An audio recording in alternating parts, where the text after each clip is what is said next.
안녕하세요. 영상 제목을 보셔서 다들 짐작하셨겠지만 오늘은 우리 예수님께서 다시 오시는 재림에 관한 말씀을 나누려고 합니다. 우리가 지금 어떤 시대를 살아가고 있다고 생각하십니까?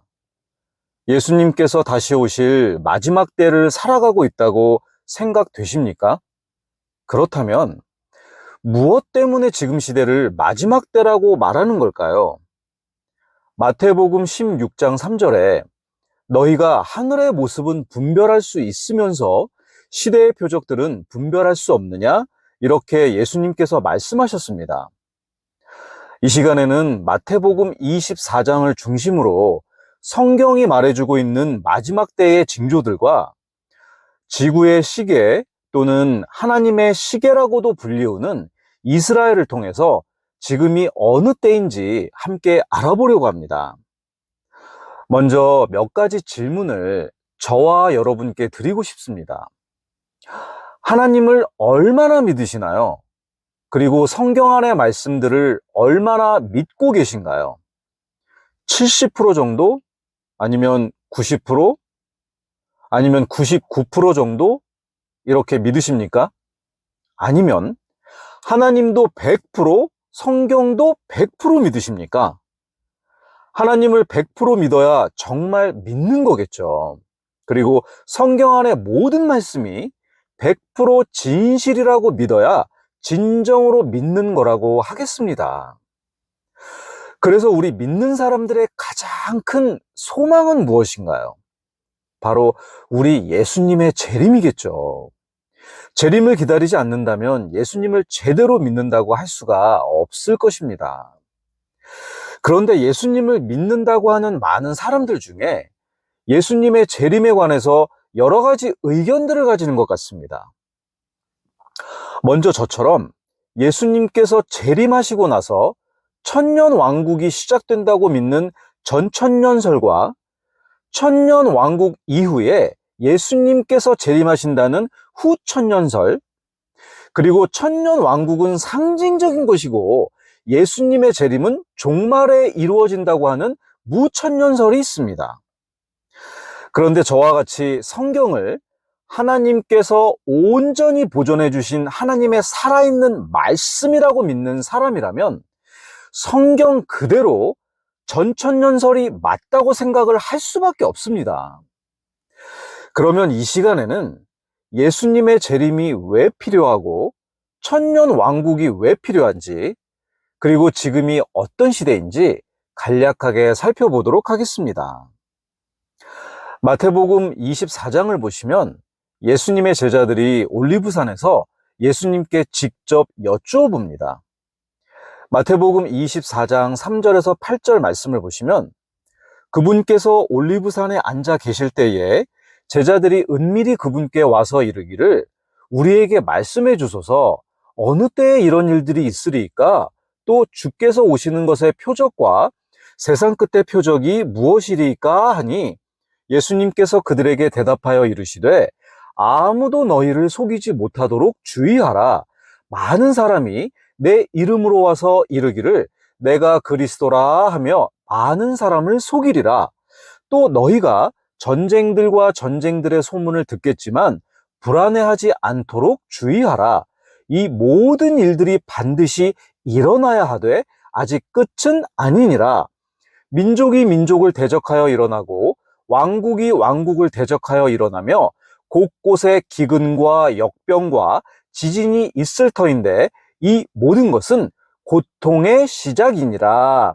이렇게 기록되어 있습니다. 이 모든 것들이 지금 우리가 주변에서 목격하고 있는 모든 현상들 아닌가요? 그리고 사도 바울은 마지막 때의 사람들의 모습을 경고했는데요. 디모데후서 3장 1절에서 5절에 또한 이것을 알라, 즉 마지막 날들의 위험한 때가 오리라. 사람들이 자기를 사랑하며 탐욕을 부리며 자랑하며 교만하며 신성모독하며 부모에게 불순종하며 감사하지 아니하며 거룩하지 아니하며 본성에 애정이 없으며 협정을 어기며 거짓 고소하며 절제하지 못하며 사나우며 선한 자들을 멸시하며 배신하며 고집이 세며 높은 마음을 품으며 하나님을 사랑하기보다는 쾌락들을 더 사랑하며 하나님의 성품의 모양은 있으나 그것의 능력은 부인하리니 이런 자들에게서 돌아서라, 이렇게 기록되어 있습니다. 다른 설명이 필요 없을 정도로 지금 우리가 살아가는 현재의 모습들 아닙니까? 그리고 예수님께서는 마태복음 24장과 누가복음 17장 26절에서 30절에 노아의 날들의 상황이 어떠했던 것 같이 사람의 아들의 날들에도 그러하리라. 노아가 방주로 들어간 날까지 그들이 먹고 마시고 장가가고 시집가더니 홍수가 나서 그들을 다 멸하였느니라. 마찬가지로 롯의 날들에도 그와 같았으니 그들이 먹고 마시고 사고 팔고 심고 건축하였으나 롯이 소돔에서 나간 바로 그날 하늘로부터 불과 유황이 비같이 쏟아져 그들을 다 멸하였느니라. 사람의 아들이 나타나는 날에도 바로 그와 같으리라, 이렇게 말씀하셨습니다. 노아의 때와 롯의 때에 사람들이 얼마나 악했는지는 창세기 6장과 18장 19장에 그리고 에스겔 16장에 자세하게 기록되어 있습니다. 사람이 너무도 사악하고 마음으로 생각하여 상상하는 모든 것이 악해서 하나님께서 땅 위에 사람을 만드신 것으로 인해 슬퍼하셨다고 기록되어 있습니다. 또한 롯의 때 곧 소돔은 동성애가 창궐하고 사람들의 교만과 풍요 속 게으름, 그리고 가난한 자와 궁핍한 사람들을 돌아보지 않고 거만하여서 하나님 앞에서 가증한 짓을 행하였다고 기록되어 있습니다. 지금 우리의 시대와 너무나도 똑같지 않습니까? 현재 우리 시대처럼 이렇게까지 악해졌던 시기가 있었나요? 그리고 악해져가는 속도도 이렇게까지 빨라지고 악이 악인지도 모를 정도로 되어버린 시대는 없었던 것 같습니다. 또한 예수님께서는 점점 교회에 대한 박해가 심해져가고 배교하는 일이 벌어진다고 마태복음 24장에 말씀해 주셨습니다. 그때 그들이 너희를 넘겨주어 고통받게 하고 너희를 죽이리니 너희가 내 이름으로 인해 모든 민족들에게 미움을 받으리라. 그때 많은 사람이 걸려 넘어지고 서로 배반하여 넘겨주며 서로 미워할 것이요, 많은 거짓 대언자가 일어나 많은 사람을 속일 것이며 불법이 성행함으로 많은 사람의 사랑이 식어지리라. 또한 사도 바울도 디모데후서 4장에 그들이 건전한 교리를 견디지 못하는 때가 오리니 그들이 귀가 가려워 자기 욕심대로 자기를 위해 선생들을 쌓아두고 또 진리에서 귀를 돌려 꾸며낸 이야기들로 돌아서리라, 이렇게 기록되어 있습니다.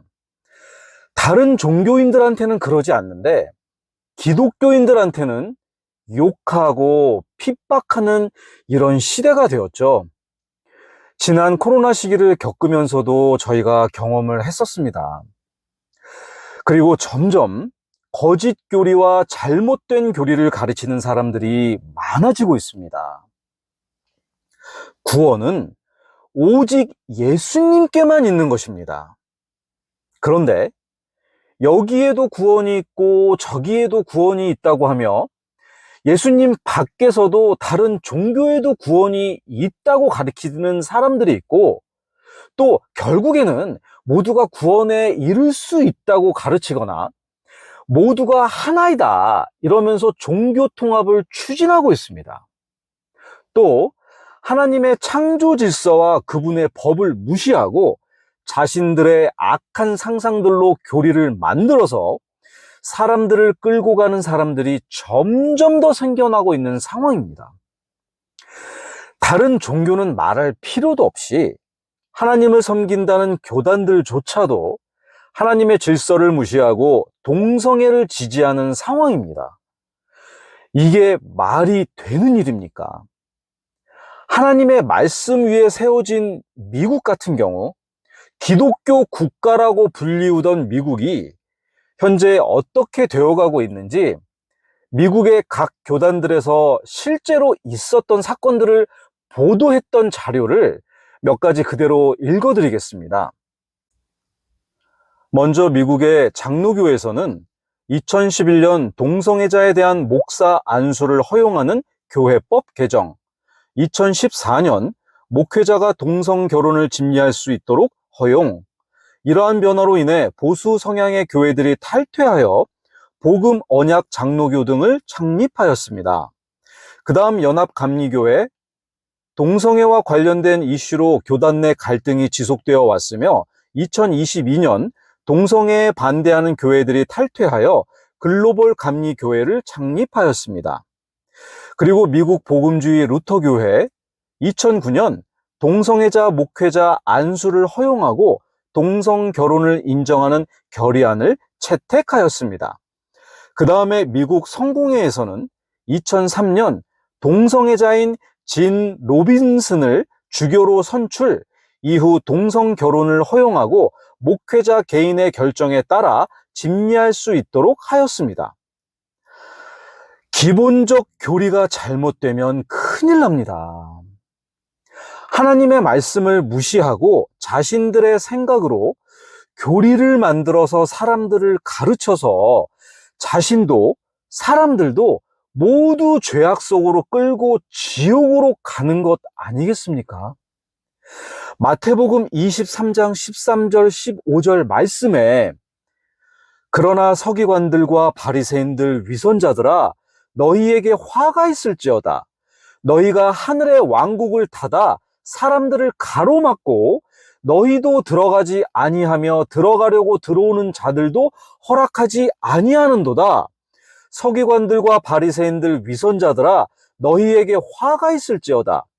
너희가 개종자 하나를 만들기 위해 바다와 육지를 두루 다니다가 만들면 그를 너희보다 2배나 더 지옥 자식이 되게 하는도다.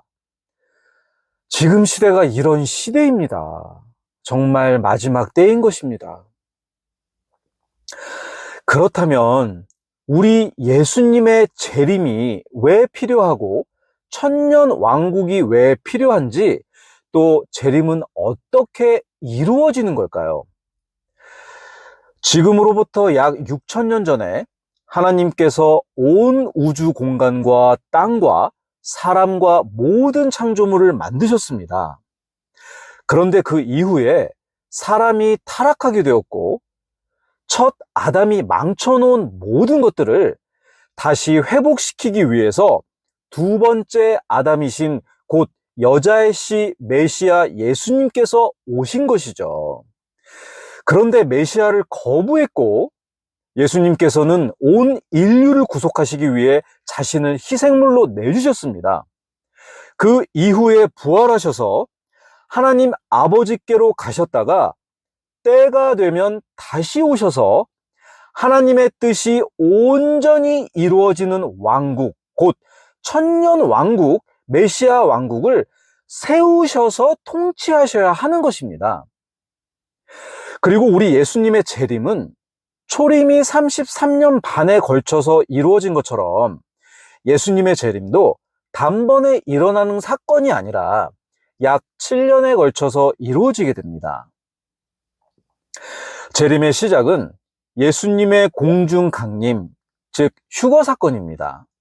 예수님께서 하늘에 강림하시고 예수님 안에서 죽은 자들이 먼저 부활하며 그 다음에 살아있는 성도들도 몸이 변화되어 공중으로 끌려 올려집니다.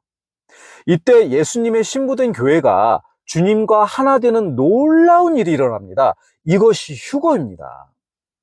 요한복음 14장 2절 3절 말씀에 내 아버지 집에 거할 곳이 많도다. 그렇지 않으면 내가 너희에게 말해 주었으리라.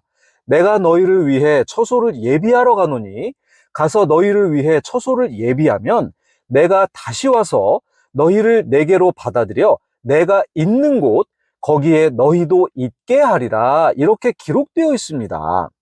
신랑 되신 예수님께서 자기의 신부를 데리러 오는 그 일이 휴거의 사건입니다. 저의 채널 안에 고대 이스라엘의 결혼 풍습이라는 5분짜리 짧은 영상이 있습니다.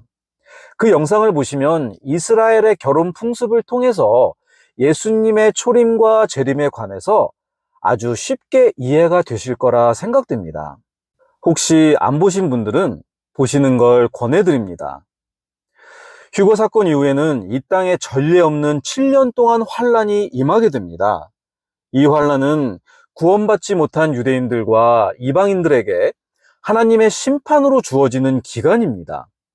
그리고 이 7년의 환란 중간에 적그리스도가 하나님의 성전에 들어가 자기를 하나님이라고 선포합니다. 이것은 데살로니가 후서 2장과 다니엘서 9장에 예언되어 있고 예수님께서도 마태복음 24장 15절 16절에서 다시 말씀해 주십니다.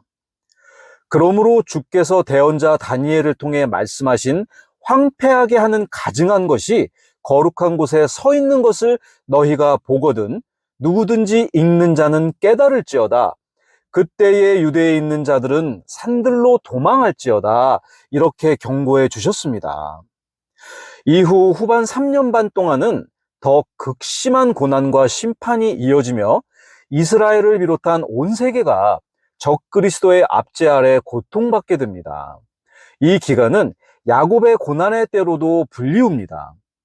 특히나 후반부 3년 반은 너무나도 혹독한 대환란이 된다고 성경에서는 알려주고 있습니다. 예수님께서는 이 환란에 대해서 마태복음 24장 21절에서 그때에 큰 환란이 있을 터인데 세상이 시작된 이래로 이때까지 그런 환란이 없었고 이후에도 결코 없으리라 이렇게 말씀하셨습니다. 이렇게 우리 구원받은 사람들은 7년 환란에 들어가지 않습니다. 우리가 교리가 확실해야 이리저리 흔들리지 않게 됩니다. 환란을 견디고 통과해야 된다고 가르치는 분들이 계시는 것 같은데요. 성경은 그렇게 말하지 않습니다. 구원받은 모든 교회들, 곧 예수님의 신부인 구원받은 모든 사람들은 환란 전에 예수님께 끌려 올라가는 휴거를 받습니다. 데살로니가 전서 4장 16절에서 18절 말씀에 주께서 호령과 천사장의 음성과 하나님의 나팔 소리와 함께 친히 하늘로부터 내려오시리니 그리스도 안에서 죽은 자들이 먼저 일어나고 그 뒤에 살아서 남아있는 우리가 그들과 함께 구름들 속으로 채어 올라가 공중에서 주를 만나리라. 그리하여 우리가 항상 주와 함께 있으리라. 그러므로 이 말씀들로 서로 위로하라. 요한계시록 3장 10절에도 내가 나의 인내의 말을 지켰으므로 나도 너를 지켜 땅에 거하는 자들을 시험하기 위해 앞으로 온 세상에 닥칠 시험의 시간을 면하게 하리라. 이렇게 기록되어 있습니다. 그리고 7년 환란이 끝난 후에 예수님께서 휴거된 성도들, 즉 자신의 신부와 그분의 천사들과 함께 지상에 강림하십니다. 어디로 오시는지는 그분의 발이 예루살렘 앞 동쪽에 있는 올리브 산 위에 서실 것이라고 스가랴 14장 4절에 명확히 기록되어 있습니다. 그리고 예수 그리스도께서 친히 통치하시는 천년 왕국이 이 땅에 시작되는 것입니다. 그리고 우리가 이스라엘을 왜 주의 깊게 봐야 하는지는 많은 분들이 아시겠지만 성경에 기록된 예수님의 재림과 천년 왕국이 성취가 되려면 이스라엘이 꼭 성경의 예언대로 성취되어야 합니다. 그리고 우리는 이스라엘이 성경의 예언대로 되어가고 있는 것을 현재 볼 수 있습니다. 우리가 지금 이 시대에 살고 있는 것을 다시 한번 감사해야 하겠습니다. 모든 것이 감사하지만 성경 속에 하나님의 많은 사람들과 구원받은 이전의 사람들이 휴거받기를 고대하며 살았습니다. 그런데 우리는 그 시대에 살고 있는 것 같아서 감사하고 또 예전의 성경 학자들은 이스라엘이 멸망하고 없어졌기 때문에 성경에 언급되는 많은 이스라엘에 대한 말씀들을 영적으로 해석할 수밖에 없는 어려움들을 겪으며 성경을 연구했을 것입니다. 그런데 우리는 너무 감사하게도 지난 생생한 역사를 통해서 하나님의 모든 말씀들이 성취되었고 성취되어 가는 것을 확인할 수 있으니 얼마나 감사한 일입니까? 우리가 요새 예레미야서를 공부하고 있어서 잘 알고 있듯이 이스라엘의 북왕국이 먼저 멸망하고 마지막 남유다가 주전 586년에 바빌론에 의해서 예루살렘 성전이 완전히 파괴되고 유다 왕국은 멸망하고 없어집니다. 그 후에 고레스 왕이 바벨론을 정복하고 유대인들을 예루살렘으로 돌아가도 된다고 허락하게 되고, 수룹바벨과 여호수아가 성전 재건을 시작해서 두 번째 성전인 수룹바벨 성전이 초라하지만 완공됩니다. 그 후에 헤롯 왕에 의해서 성전이 확장되고 예수님 당시에도 이 성전이 건재했으며 헤롯 성전으로 불렸습니다. 그런데 주후 70년에 로마의 침공으로 이 헤롯 성전이 완전히 파괴되고 예루살렘도 함락되어서 유대민족은 사실상 멸망하게 됩니다. 그리고 주후 135년에는 유대인 최후의 독립 시도였던 바르코크바 반란이 실패하게 되고 민족과 국가가 완전히 해체되며 결국에 로마는 유대의 이름도 지우고 그 대신 팔레스티나로 바꾸게 됩니다. 그리고 하나님의 은혜로 다시 약 2000년 만에 이스라엘이 1948년 5월 14일에 독립국가로 다시 세워집니다. 이 사건은 성경 에스겔 37장에 기록된 마른 뼈들이 살아나는 환상의 말씀과 호세아 3장 4절 5절 말씀인 이는 이스라엘 자손이 많은 날 동안 왕도 없고 통치자도 없고 희생물도 없고 형상도 없고 에봇도 없고 드라빔도 없이 거하다가 그 뒤에 이스라엘 자손이 돌아와 주 자기들의 하나님과 자기들의 왕 다윗을 구하며 마지막 날들에 주와 그분의 선하심을 두려워할 것이기 때문이라, 이렇게 기록된 말씀으로 해석하기도 합니다. 이스라엘은 꼭 다시 존재해야만 했고 하나님의 계획하심에 따라서 약 2000년 만에 다시 세워졌습니다. 그리고 성경대로 예수님의 재림 프로그램이 이루어지려면 이스라엘이 예루살렘의 성전을 다시 건축해야 합니다. 그 이유는 전에도 살펴보았듯이 7년의 환란 중간에 적그리스도가 성전 안에 들어가서 자신을 하나님이라고 선포해야 합니다. 그러기 위해서는 예루살렘의 제3의 성전이 필요합니다. 그런데 1948년의 이스라엘의 독립 이후에 하나님의 은혜로 1967년의 6.1 전쟁을 통해서 성전을 지을 수 있는 동예루살렘 지역을 완전히 회복하게 됩니다. 하지만 국제적 갈등을 우려해서 아직 그곳에 성전을 짓지는 못하고 있었습니다. 그런데 현재 이스라엘에서는 제3성전 건축 준비가 거의 다 된 상태로 보여집니다. 이스라엘에는 1987년에 설립된 제3성전 건축을 목표로 활동하고 있는 성전 연구소인 The Temple Institute라는 단체가 있습니다. 궁금하신 분들은 공식 웹사이트 templeinstitute.org로 들어가서 보실 수 있습니다. 이 단체에서는 90여 개 이상의 성전 기구가 복원되었고 제사장들이 훈련받고 있으며 대제사장의 옷도 완성되었다고 합니다. 그리고 에스겔서 40장에서 47장을 기준으로 제3성전의 설계가 이루어지고 있고 실제 건축을 위한 모든 준비가 완료되어 가고 있다고 합니다. 그리고 제3성전이 세워지게 되면 꼭 필요한 것이 붉은 암송아지의 제인데요. 이것은 민수기 19장에 기록되어 있습니다. 정결 예식을 위해서 반드시 필요합니다. 점도 없고 흠도 없고 결코 멍에를 맨 적이 없는 붉은 암송아지를 잡아서 태우고 그 재를 흐르는 물과 함께 그릇에 담아서 정결 예식을 치러야 합니다. 그래서 이스라엘에서는 붉은 암송아지를 찾기 위한 노력이 계속되고 있습니다. 2022년 9월에는 미국 텍사스에서 5마리의 붉은 암송아지가 이스라엘로 수입되어서 현재 이스라엘에서 사육 중이며 성전 정결 예식을 위한 준비가 진행되고 있다고 합니다. 이렇게 얼마 안 가서 예루살렘의 제3성전이 건축될 것으로 보여집니다. 오늘 저희가 성경에 기록되어 있는 예수님 재림의 때의 징조들과 이스라엘을 통해서 예수님께서 다시 오실 날이 얼마 남지 않았다는 것을 다시 한번 알 수 있었습니다. 형제 자매님들은 우리 예수님의 재림을 기다리십니까? 아니면 두려우십니까? 또는 이제 좀 살만한데 벌써 오시나? 이런 마음을 가지고 계신가요? 우리가 예수님께 휴거가 되면 우리가 상상도 못했던 완전 다른 세상이 열립니다. 너무 기대되고 흥분되지 않으십니까?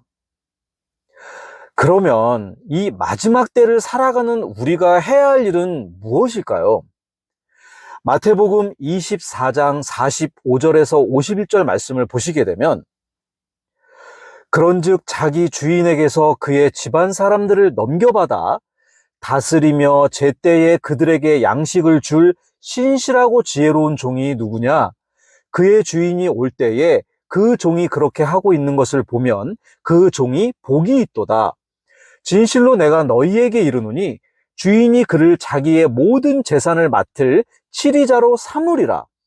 그러나 그 악한 종이 마음속으로 이르기를 내 주인이 오는 것을 늦추는구나 하며 자기 동료 종들을 때리고 술 취한 자들과 함께 먹고 마시기 시작하면 그가 주인을 기다리지 않는 날 그가 알지 못하는 시각에 그 종의 주인이 와서 그를 잘라내고 위선자들과 함께할 그의 몫을 그에게 지정하리니 거기서 슬피 울며 이를 갈미 있으리라. 이렇게 기록되어 있습니다.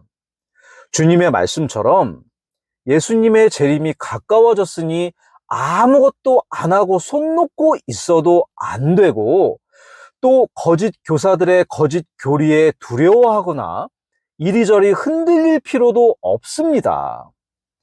구원받은 우리들은 자신이 맡은 사명, 곧 자신의 위치에서 교사면 교사로서, 부모라면 부모로서, 학생이라면 학생으로서 각자의 위치에서 항상 믿음 안에서 성실하게 살면서 우리의 모든 삶 속에서 하나님의 빛이 드러나서 하나님께 영광이 되는 삶을 살고 우리로 하여금 예수님을 믿게 되고 한 생명이라도 구원을 받을 수 있게 된다면 얼마나 감사한 일이겠습니까? 각자가 자신의 위치에서 올바르게 믿음 안에서 생활하다 보면 주님께서 언제 오시든 들려 올라갈 사람들은 모두 주님께 가게 될 것입니다. 이 소망을 가지고 항상 감사하며 하나님의 자녀들답게 살아가시기를 소망합니다. 끝까지 시청해 주셔서 감사합니다.